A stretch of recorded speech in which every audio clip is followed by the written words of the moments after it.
Je n'ai jamais dit que j'étais un ange et j'ai reconnu publiquement tout ce que j'ai fait. Les gens qui l'ont connu auraient accusé le pape avant de l'accuser lui. Je lui aurais botté le cul, je lui aurais sorti les yeux de la tête. C'est ça que j'aurais voulu faire. Je n'arrive pas à imaginer que ses appétits sexuels lui aient fait perdre la tête à ce point. Il était non seulement un des plus fous, mais aussi un des plus redoutables, parce qu'il arrivait à fonctionner en société. C'est le plus célèbre de tous les meurtriers en série. On peut difficilement imaginer pire que John Wayne Gacy.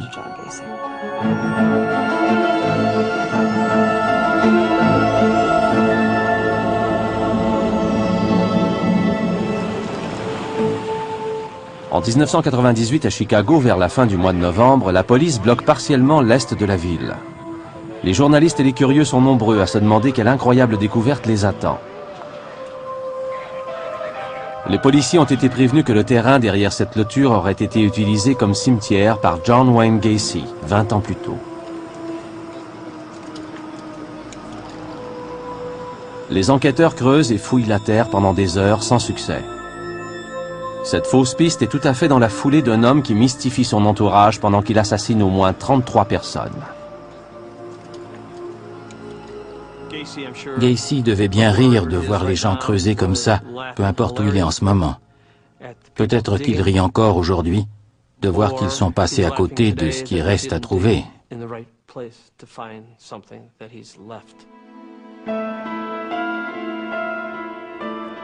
Pendant l'hiver 1942 à Chicago, John et Marion Gacy se préparent à la naissance d'un deuxième enfant. Le jeune couple a déjà une fille, mais le père est impatient d'avoir un fils pour lui donner son nom. Enfin, le 17 mars, son vœu est exaucé.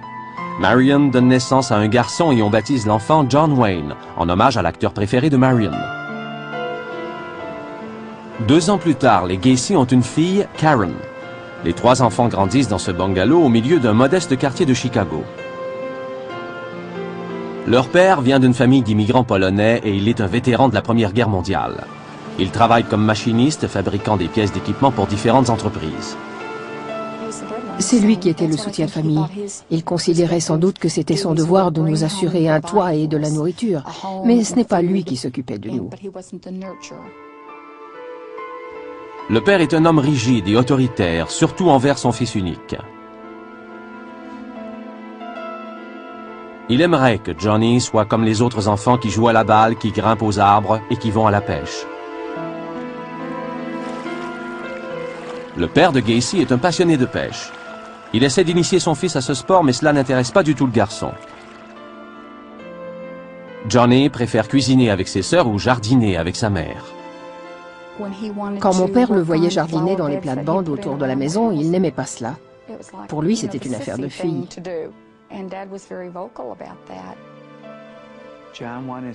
John voulait que son père sache qu'il l'aimait.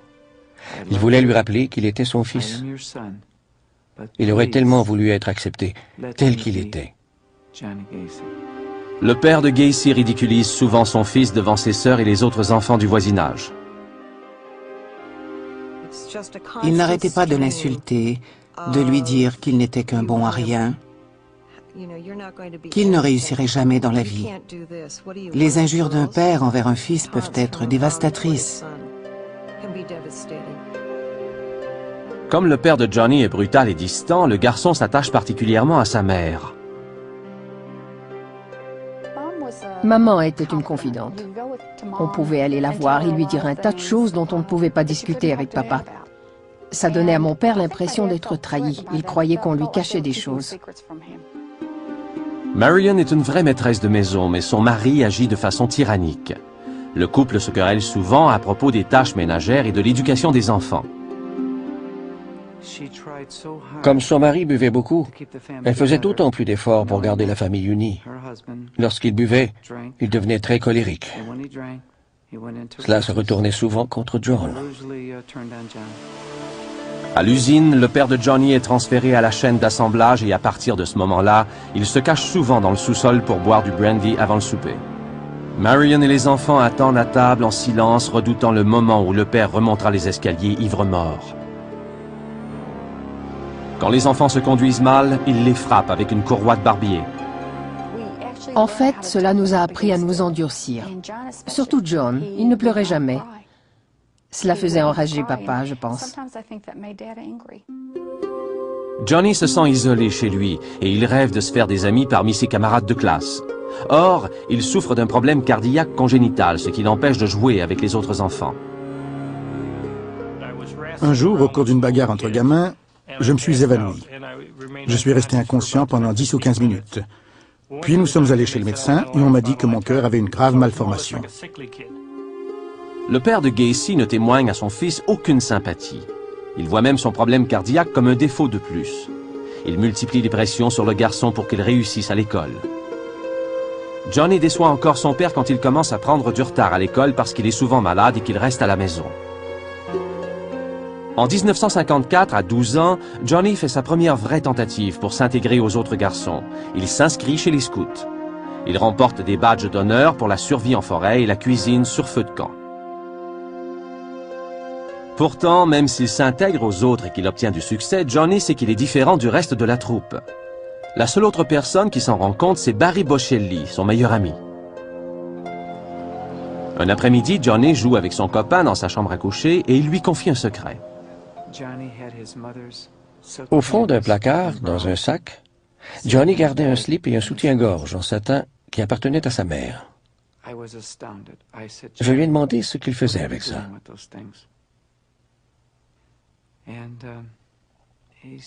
Et il m'a répondu qu'il était curieux de savoir de quoi il aurait l'air s'il s'habillait en femme. Le jeune Gacy est très confus au sujet de sa sexualité, mais comme il n'y a personne pour l'aider, il garde son secret pour lui. Quand il entre à l'école secondaire, le jeune homme apprend à dissimuler son trouble. John fréquente plusieurs filles et va danser avec elles. Pourtant, ni sa santé ni ses études ne s'améliorent. En 1960, John s'inscrit dans une école technique pour apprendre le métier d'imprimeur. Il lui arrive souvent de s'évanouir dans les ateliers. Ses professeurs s'entendent pour dire qu'il n'arrivera jamais à travailler avec de la machinerie. John abandonne ses études. Une fois de plus, il déçoit son père. Je ne pouvais pas m'entendre avec mon père, il était trop dominateur. Pour lui, j'étais idiot et stupide et je ne ferais jamais rien de bon. Alors j'ai simplement décroché en me fichant de tout. En 1964, à 22 ans, John accepte un emploi comme vendeur de chaussures à Springfield, la capitale de l'Illinois, à environ 320 km au sud de Chicago. John est bien décidé à se faire un nom maintenant qu'il est seul, libéré de son père agressif. Sa mère, Marion, et sa sœur Karen pensent toutes les deux qu'un peu d'indépendance lui fera le plus grand bien. Ce départ a été son salut, même si je n'aime pas dire ce mot. Et je pense que c'est là qu'il a commencé à vivre. Il est devenu lui-même. Gacy veut à tout prix se sentir accepté. Il y arrive en faisant du bénévolat pour la jeune chambre de commerce. Travaillant plus fort qu'il ne l'a jamais fait à l'école, Gacy organise des campagnes de nettoyage de rue et il retient les services de conférenciers pour parler d'éducation sexuelle dans les écoles publiques. Bientôt, John commence à fréquenter les politiciens et à plusieurs occasions on le voit en compagnie du gouverneur de l'Illinois, Otto Kerner. Il était très empressé d'offrir ses services pour faire toutes sortes de choses. Tout ce qui se présentait, il était disposé à le faire. Mais il tenait à ce que son nom paraisse dans le journal et il voulait toujours obtenir de la reconnaissance pour ce qu'il faisait. En février 1964, Gacy commence à fréquenter une comptable un peu timide qui travaille avec lui au magasin de chaussures. Elle s'appelle Marlene Myers. La famille de Marlene est plus riche que la sienne et John voit cette relation comme une nouvelle occasion d'améliorer sa situation. Au mois de septembre de la même année, le couple se marie. L'année suivante, la nouvelle épouse est enceinte. Ils étaient très excités par l'arrivée du bébé. John était vraiment resplendissant. Le vrai papa qui est fier, vous savez. Vraiment, il rayonnait. John est transporté par la perspective de devenir papa. Mais ses désirs refoulés quand il était jeune remontent à la surface.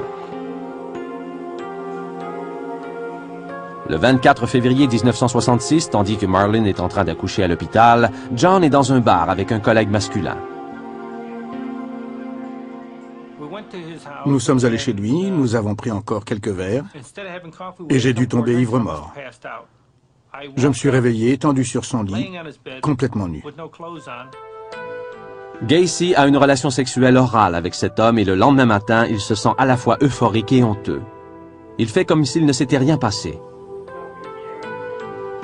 Il s'empresse d'aller à l'hôpital voir sa femme et son nouveau-né, Michael. C'était un si bon père quand Michael est né. Il était très présent, il l'embrassait, il le prenait dans ses bras. Pourtant, il n'avait pas connu ça, je le sais. On aurait dit que c'était naturel chez lui. Les parents de John descendent de Chicago pour voir leur petit-fils. Pour la première fois, John sent de la fierté dans les yeux de son père. Il était content quand il a vu que mon frère s'installait, qu'il se mariait, qu'il fondait une famille. C'était comme si John avait atteint le summum, qu'il était devenu quelqu'un de bien. Il était passé à travers tout ça et maintenant c'était un chef de famille. Gacy semble avoir tout pour être heureux. Une famille, un bon emploi et une nouvelle relation avec son père. Mais au cours des 2 années suivantes, le véritable John Wayne Gacy va se révéler.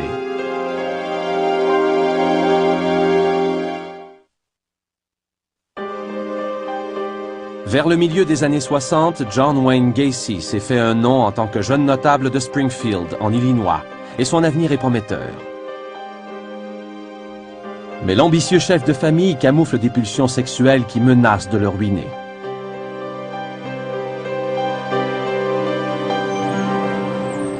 En 1966, John et sa femme Marlene déménagent avec leur fils à Waterloo, en Iowa, une petite ville située à 160 km au nord de Des Moines. À Waterloo, le beau-père de John possède 3 restaurants de poulet frit Kentucky. Les affaires prospèrent et il a besoin d'un gérant. À 24 ans, son gendre s'initie à la restauration. John adore être le patron et insiste pour que ses employés et ses amis l'appellent colonel. Il voulait contrôler les gens. Il adorait l'idée qu'il pouvait leur dire « Voici ce que je veux que vous fassiez. C'est moi qui mène. »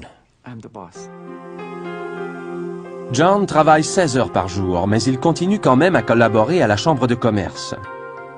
Il est bientôt considéré comme la meilleure recrue de la section de Waterloo. Je pense que c'était probablement dans la nature de John d'être ainsi. Il était très ambitieux, il voulait que tout le monde l'aime, que tout le monde l'apprécie et l'accepte. Il était comme ça. Le président de la chambre de commerce locale, Charles Hill, est impressionné par le charme et le pouvoir de persuasion de John. On le nomme président de la campagne de recrutement des membres. C'était un président de campagne pour qui tous les coups étaient permis. Il faisait absolument tout ce qu'il pouvait pour recruter de nouveaux membres, et il atteignait son but. Gacy convainc les hommes de joindre les rangs de la chambre de commerce en les invitant dans un motel. Une fois sur place, il leur fait voir des films porno acquis illégalement et il organise des orgies avec des prostituées. En un seul soir, il inscrit 20 nouveaux membres. Les ébats sexuels de John se reportent aussi sur son mariage, avec la pleine participation de son épouse Marlene. Après une sortie, il change souvent de partenaire avec d'autres couples.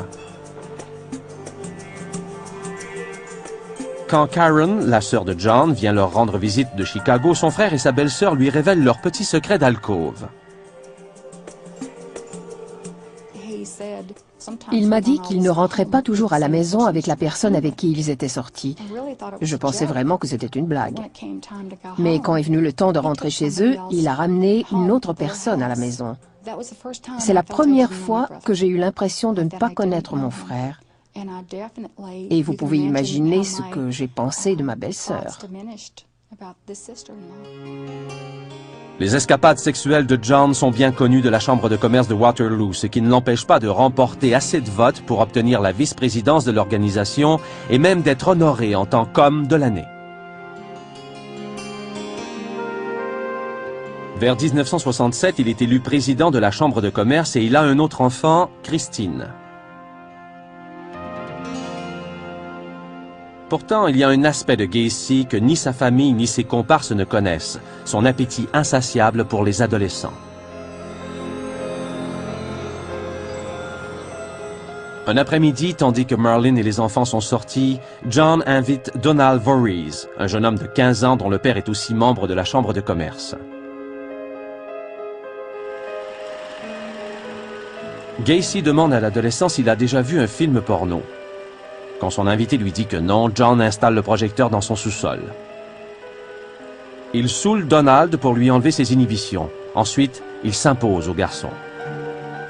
Le jeune Voorhees a un rapport sexuel oral avec Gacy. Après cela, John lui fait croire qu'il a des contacts avec la pègre à Chicago. Il menace l'adolescent et lui donne 50 $ pour qu'il se taise. Au cours de la période qui a suivi, le jeune était vraiment dans un drôle d'état. Il ne pouvait plus rien faire. Il ne s'est pas rendu tout de suite à la police. Il avait l'impression que personne ne le croirait, comme Gacy le lui avait dit. En mars 1968, l'adolescent finit par rompre le silence et révèle tout à sa famille. Ses parents déposent alors une plainte contre Gacy qui est arrêté et accusé de sodomie. Gacy a vraiment mal pris cela. Il soignait beaucoup son image et celle de sa famille. Et c'était sa parole contre celle du jeune homme. Il affirmait que ce n'était pas lui qui aurait pu faire ça, que l'enfant mentait. Gacy est convaincu qu'il peut se montrer plus malin que son accusateur et il insiste pour qu'on le soumette au détecteur de mensonges. Il échoue. Les enquêteurs blaguent même en disant que la seule fois qu'il a répondu avec franchise, c'était quand on lui a demandé son nom. Il sentait que son monde s'écroulait. Les gens le fuyaient quand ils le voyaient arriver. Je pense que cela a profondément affecté sa personnalité. Durant l'enquête, d'autres adolescents se présentent avec des allégations d'abus sexuels. Gacy plaide coupable à l'accusation de sodomie, mais il insiste pour dire que le jeune homme de 15 ans, Voorhees, était consentant pour s'adonner à des contacts oraux avec lui. Ce jeune homme m'a accusé. Il prétendait que je l'avais abusé sexuellement. Et il me faisait du chantage. En fait, tout ça se résume à un coït oral. Et j'avais son consentement. Le juge ne voit pas les choses de cette façon et il donne à Gacy la sentence maximale, 10 ans au pénitencier d'État à Anamosa. Il ne reverra plus jamais sa femme Marlene ni ses enfants. Gacy arrive à la prison en décembre 1968. On aurait dit qu'il l'acceptait, qu'il se disait « j'ai commis le délit, alors je reçois la peine ». Et il ne s'est pas effondré. Encore une fois, il n'a pas pleuré du tout. Pourtant, nous avons tous pleuré, y compris mon père. Même derrière les barreaux, Gacy ne manque pas une occasion de se faire valoir sur le plan social. Non seulement il se fait des amis parmi ses compagnons prisonniers, mais il fraye avec les gardiens, les travailleurs sociaux et même avec le directeur. Au bout de 8 mois, Gacy obtient un emploi comme chef dans les cuisines de la prison. Il adore essayer de nouvelles recettes pour les détenus. La qualité de la nourriture s'est vraiment améliorée à ce moment-là. John était un bon chef, très bon même. Et il savait quelque chose que savent rarement ceux qui cuisinent dans les prisons. Il savait utiliser les épices. En décembre 1969, une équipe de la télévision se rend à la prison pour tourner un reportage intitulé « Noël à Anamosa ».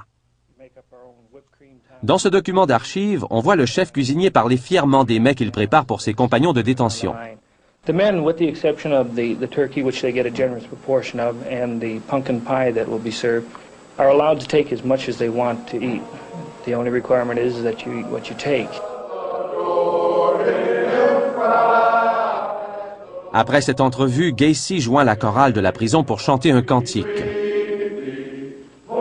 Mais cette période des fêtes est la pire que John ait vécue.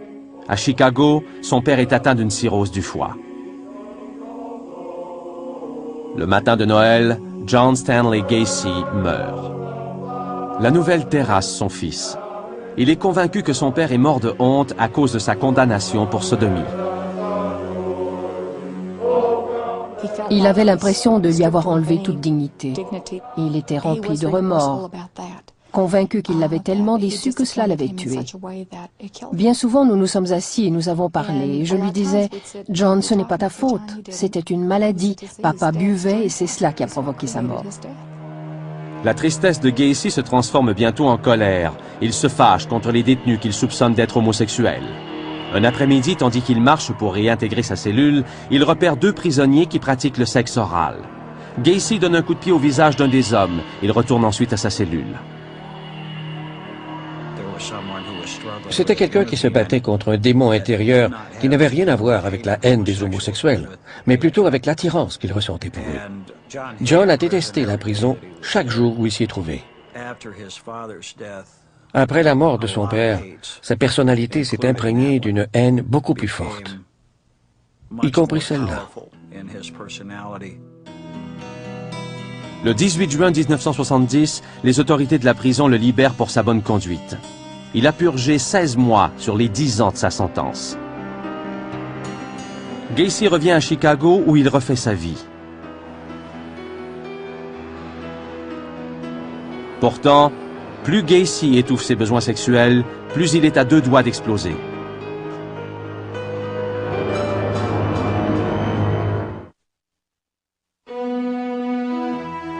En juin 1970, John Wayne Gacy est âgé de 28 ans et il quitte l'Iowa après avoir fait du temps en prison pour avoir pratiqué la sodomie sur un adolescent. Sa femme a divorcé et il ne la reverra jamais, pas plus que ses 2 enfants. Seul John revient dans sa ville natale, Chicago, et il laisse savoir aux membres de sa famille qu'il est décidé à recommencer sa vie. Gacy déménage avec sa mère, veuve depuis peu. Il se trouve un emploi de cuisinier dans un service de plats rapides. John travaille dur et met de côté chaque dollar qu'il gagne. Il ne pouvait pas s'arrêter. Il y avait vraiment quelque chose qui le motivait. Il avait changé. On aurait dit qu'il avait un plan d'action et qu'il s'enlignait pour avoir du succès. En juin 1971, Gacy a suffisamment d'économies pour démarrer sa propre entreprise. Il la baptise PDM pour peinture, décoration et maintenance. L'année suivante, John et sa mère achètent une maison dans Norwood Park, en banlieue de Chicago.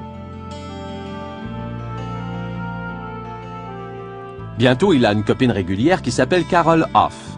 Elle vient de divorcer et vit de l'aide sociale. Gacy la connaît depuis l'école secondaire.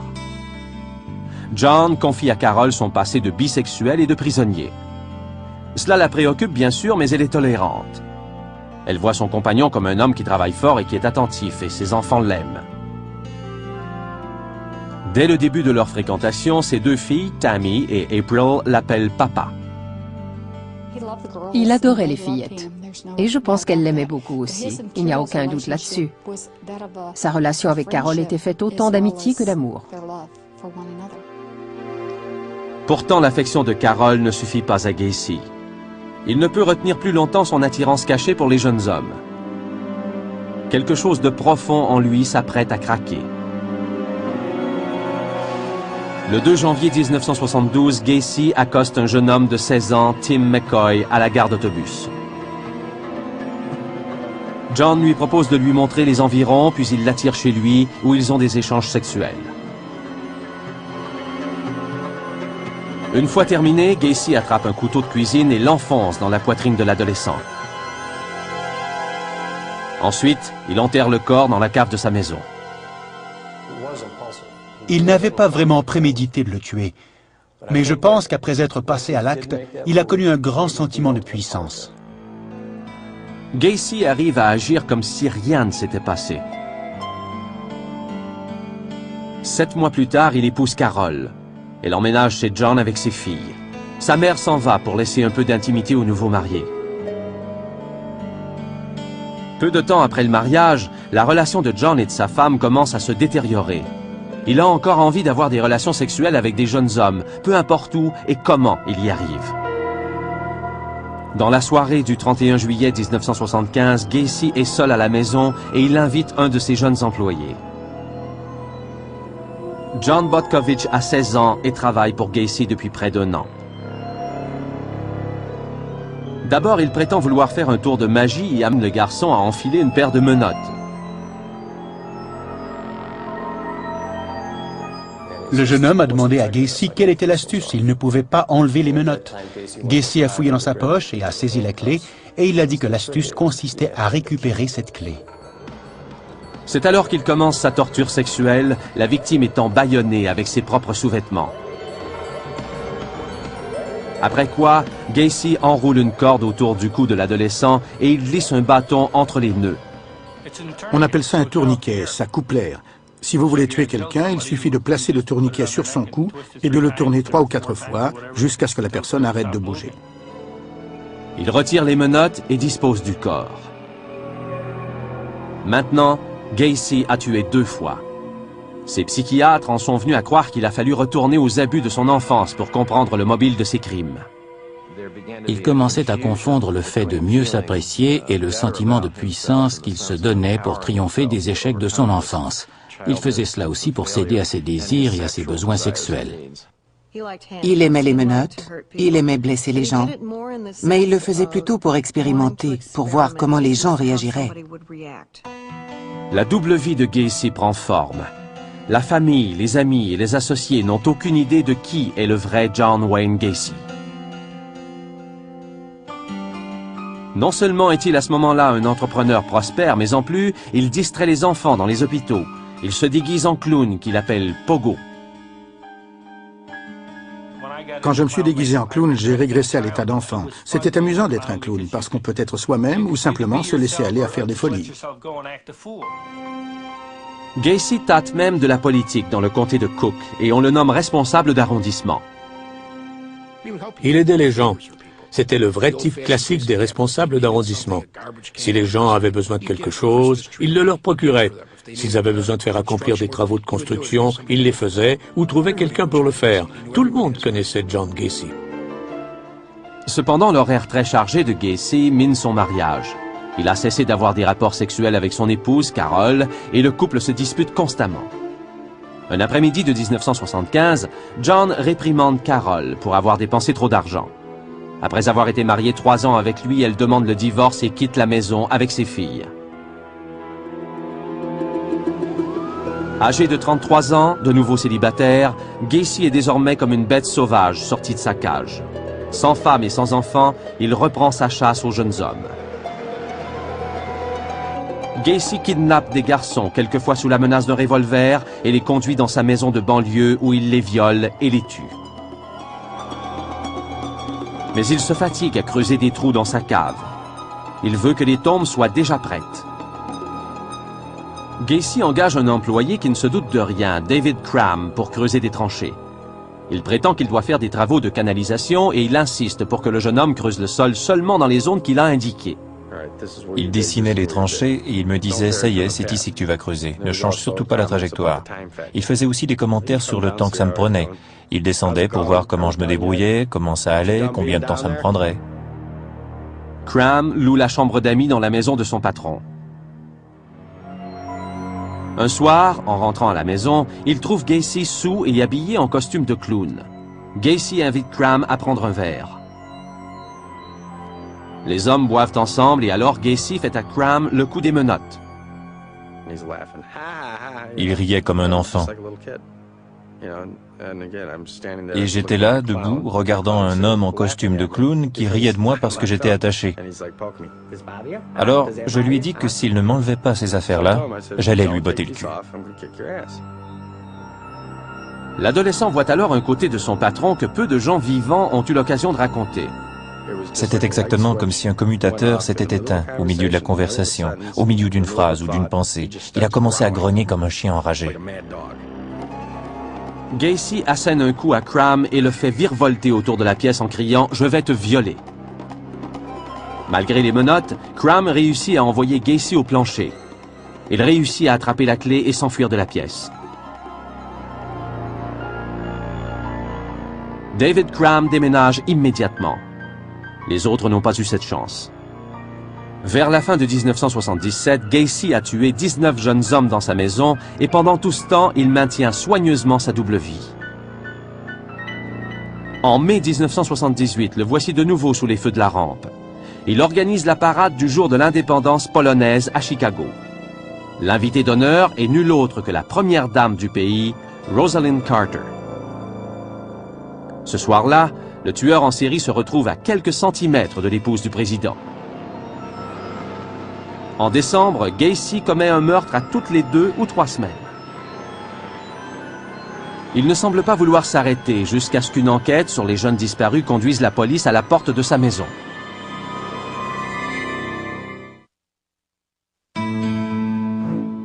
En 1978, âgé de 36 ans, John Wayne Gacy a torturé sexuellement et tué 32 jeunes hommes.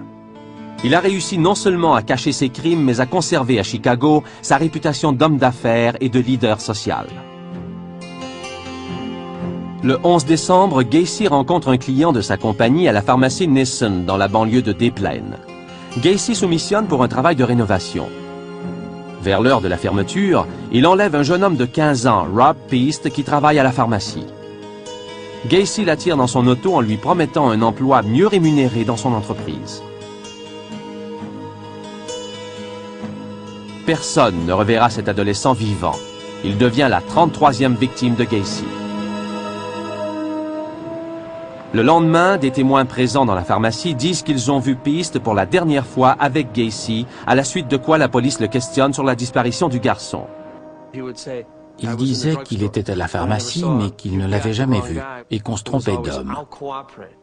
Il faisait toujours comme s'il allait coopérer. Il s'en était tiré si souvent auparavant qu'il croyait être assez détendu pour s'en tirer encore une fois avec celui-ci. Cette fois, Gacy n'arrive pas à s'en sortir facilement. Les policiers ne croient pas à son histoire et ils obtiennent un mandat pour perquisitionner sa maison. Ils ne trouvent aucun objet qui concerne Peast, mais ils découvrent plusieurs articles personnels ayant appartenu à d'autres adolescents disparus.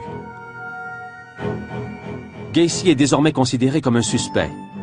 Mais sans les corps, on ne peut pas faire grand-chose. Gacy est placé sous surveillance jour et nuit. La présence de la police le rend sans doute nerveux, mais il se contient bien. Le premier soir de la surveillance, Gacy paye le souper de l'agent de police. Mon partenaire et moi-même devions constamment nous rappeler l'un et l'autre que cet homme était soupçonné de meurtre. C'était un type sympathique. Il ne nous a jamais vraiment fait peur. Ce n'était pas le genre d'homme qui faisait peur, mais c'était un arnaqueur. Gacy invite même l'équipe de surveillance à manger du poisson avec lui. Un des agents sent une drôle d'odeur qui sort des bouches d'aération, mais personne ne peut s'imaginer que la cave de la maison de Gacy est devenue son cimetière de fortune. Nous n'abandonnions pas et il devait se rendre à l'évidence. Il était assis sur les preuves. Et il savait que nous voulions obtenir un second mandat de perquisition. John était coincé. Gacy comprend que bientôt on découvrira toute la vérité sur ces meurtres en série. En désespoir de cause, il rencontre son avocat et passe toute une soirée à se confier à lui. Il m'a dit qu'il avait été juge, juré et bourreau pour de nombreuses personnes, mais que maintenant, il voulait être son propre juge et qu'il allait tout me raconter depuis le début. Je lui répétais que c'était difficile à croire et il m'a offert de me montrer sa cave. Amirante n'a pas eu à voir cette cave. En effet, les enquêteurs s'y rendent quelques heures plus tard. Ils viennent d'obtenir leur second mandat.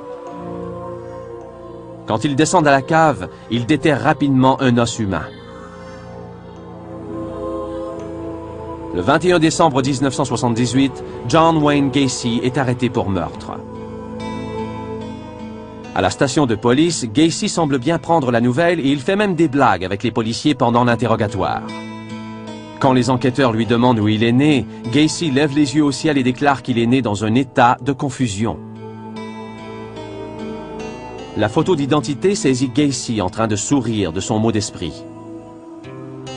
Gacy raconte également aux policiers qu'il n'est pas responsable de ses actes brutaux car il souffre d'un problème de personnalité multiple. Il savait que nous allions découvrir le reste des corps. Il savait que nous possédions des os humains. Alors maintenant qu'il s'était fait prendre, il déclarait qu'il était fou. La maison de banlieue de Gacy à Chicago est assiégée par une horde de policiers et de techniciens légistes. Cette exceptionnelle bande vidéo de la police nous montre les fouilles de la cave menées avec la précision de fouilles archéologiques. Morceau par morceau, les policiers sortent les restes des victimes de Gacy à travers le plancher et les transportent à l'extérieur.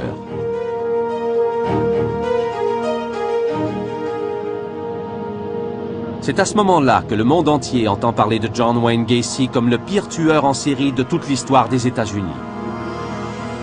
Mais Gacy semble plus préoccupé par le remue-ménage que font les policiers dans sa maison que par sa notoriété de criminel. Il tenait à s'assurer qu'on ne salirait pas ses planchers et qu'on ne toucherait pas à son bar, dans lequel traînait quelque chose comme une vingtaine de caisses de Old Milwaukee. Ceux qui croyaient bien le connaître, en l'occurrence sa propre famille, s'aperçoivent qu'ils ne savent pas du tout qui est John Gacy. J'ai commencé par nier les faits. Et ensuite, je me suis mise en colère. Et je lui ai dit à quel point je haïssais ce qu'il nous faisait vivre. Et j'ai vu chez ma mère quelque chose mourir.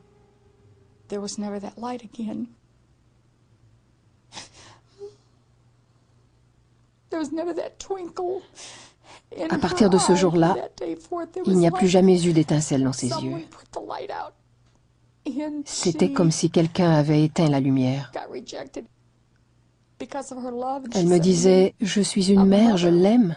Comment puis-je arrêter de l'aimer ?» On retrouve en tout 33 corps. Dès lors, la cour de Chicago doit décider du sort de Gacy pour avoir commis ces crimes hideux.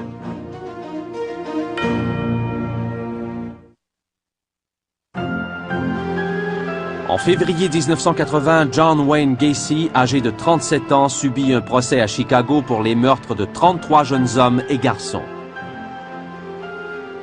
Son cas attire l'attention car les gens cherchent à comprendre comment une personne peut commettre autant de crimes effroyables. Espérant lui sauver la vie, les avocats de Gacy font un plaidoyer en faveur de l'acquittement pour cause d'aliénation mentale. John ne semble pas s'inquiéter de passer pour un tueur dément. Au lieu de cela, il craint que le public pense qu'il est homosexuel, ce qu'il nie. Je n'étais absolument pas homosexuel. Je n'ai rien contre ce qu'ils font et je ne nie pas que j'ai eu des relations sexuelles avec des hommes, mais en fait je suis bisexuel. Gacy n'est pas un criminel ordinaire.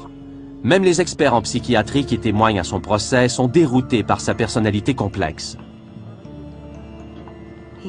Il ne correspond absolument à rien, à aucune catégorie de diagnostic reconnue. En partie parce que nous ne savons pas qui sont ces meurtriers en série. Nous savons ce qu'ils font, mais nous ne savons pas qui ils sont. Le jury ne tient pas à comprendre qui est John Gacy. Le 13 mars 1980, on déclare Gacy coupable et il écope d'une sentence de mort. Ensuite, il console ses défenseurs et demande à parler au procureur. Il les a félicités d'avoir fait un aussi bon boulot, leur a dit qu'il respectait leur travail. En fait, il les félicitait d'avoir obtenu la peine de mort. Le tueur en série est envoyé à l'aile de la mort au centre correctionnel Menard, dans le sud de l'Illinois. Rapidement, il tire parti de sa célébrité de criminel en devenant artiste peintre. Les œuvres de Gacy sont recherchées par ceux qui apprécient l'image macabre d'un clown assassin. En 1988, John exploite sa notoriété en proclamant son innocence. Il écrit et publie un livre qu'il intitule « A Question of Doubt ». Il se présente lui-même comme la 34e victime et prétend que tous les corps découverts sous sa maison ont été placés là par ses employés.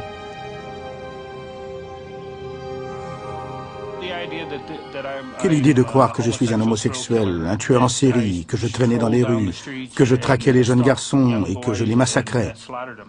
Si vous aviez vu mon horaire, vous sauriez très bien que je n'aurais jamais pu y arriver. Sa mère, Marion, est l'une des personnes qui continuent à le croire. Cependant, après une série de crises cardiaques, elle perd tout souvenir de son fils et de ses crimes. Elle meurt en 1989. 5 ans plus tard, le 10 mai 1994, le jour de l'exécution de Gacy arrive. Il doit mourir par injection dans la prison de Stateville à Joliet, au sud de Chicago. Sa sœur Karen l'accompagne pendant ces dernières heures. Je perdais un frère. Je perdais quelqu'un que j'aimais. Bien sûr, il y avait une grande tristesse à devoir le quitter et lui dire un dernier adieu, de savoir que cette personne ne meurt pas parce qu'elle est malade, mais parce qu'on s'apprête à l'assassiner.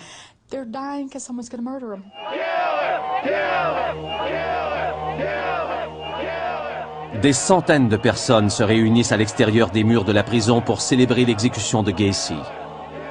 Les partisans de la peine de mort estiment que si quelqu'un doit être exécuté, c'est bien John Gacy. Les fêtards attendent le compte à rebours. Je me suis penchée sur John et je lui ai demandé s'il avait fait la paix avec Dieu. Il m'a dit que oui, c'était fait. Et il m'a dit « je t'aime ». C'est la toute dernière chose qu'il m'a dite, « je t'aime ». Et je lui ai dit la même chose, que je l'aimais. Je pense que c'est quand tout a été dit que ça a été fini. À minuit 40, John ferme ses yeux et prend une grande respiration avant que le médecin lui administre l'injection fatale. 18 minutes plus tard, John Wayne Gacy meurt, il a 52 ans. À 3 heures du matin, son corps est transporté en secret dans un hôpital du voisinage où l'attend le docteur Ellen Morrison, une psychiatre légiste qui extraira le cerveau de Gacy. Il y avait tant de questions de fond qui survenaient. Qu'est-il arrivé avant sa naissance? Qu'est-il arrivé au cours de son développement? Qu'est-il arrivé à son cerveau? Pouvons-nous commencer à faire des expériences sur l'humain? Le docteur Morrison a pensé que le cerveau de Gacy montrerait peut-être des signes d'anomalie qui expliqueraient ses actes. Pourtant, après l'avoir examiné, elle n'a rien trouvé. Aucun indice biologique qui expliquerait le grave problème psychologique de Gacy, laissant le monde aux prises avec un mystère tenace.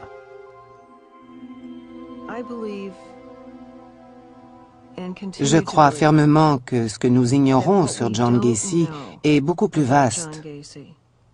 C'est pire que tout ce que nous pourrons jamais imaginer. Quand il était bon, il avait un grand souci de réussite. Quand il était mauvais, il était l'être le plus démoniaque et avait un grand instinct de destruction. Johnny ne savait même pas qui il était. Il jouait un rôle, comme s'il était sur une scène. Peut-être aurait-il pu être ce qu'il voulait devenir. Il aurait été capable d'être gouverneur d'État, politicien, sénateur. Je pense qu'il aurait pu être tout cela. Dans cette histoire, rien ne correspond à son tempérament, à ce que nous savions de lui.